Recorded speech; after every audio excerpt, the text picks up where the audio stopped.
अब जो मैं नज़म पेश कर रहा हूँ उसको उन्वान है तितली।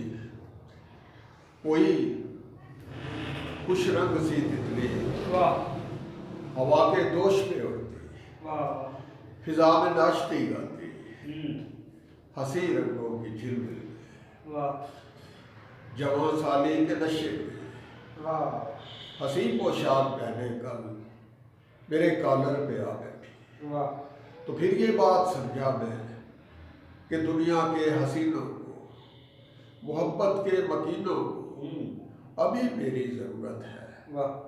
मैं चाहत की अलामत हूँ, मोहब्बत की ज़रूरत हो, मैं कितना खूबसूरत हूँ। इसके बाद तितली का जवाब देके उन्वान है उसी की नज़म का कि मेरा तो मान रख लेना, वही चंचल सी एक तितली कि तुम जिसका हमेशा जिक्र करते हो। बड़े हैं तस्करे जिसकी जवां साली के होठों पर, किताबें दिल में लिखी है किसी आयत की सूरत जो, तुम्हें जिसकी तलावत से बड़ी तस्कीन मिलती है, वही तितली वफा के 7 रंगों में तेरे रस्तों में बैठी है। वही तितली वफा के 7 रंगों में तेरे रस्तों में बैठी है। बड़ा एजाज है उसके लिए तेरी मोहब्बत, बड़ा एजाज है उसके लिए तेरी मोहब्बत भी।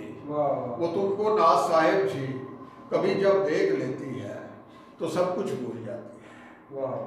नजर का मान रखते हो, ऐ मेरी जान रखते हो, इजाजत है तुम्हें इसकी जहां भी वो नजर आए, पकड़ कर अपने कॉलर पे मेरी जान रख लेना, वाह वाह, मेरा तुम मान रख लेना। वाह। बहुत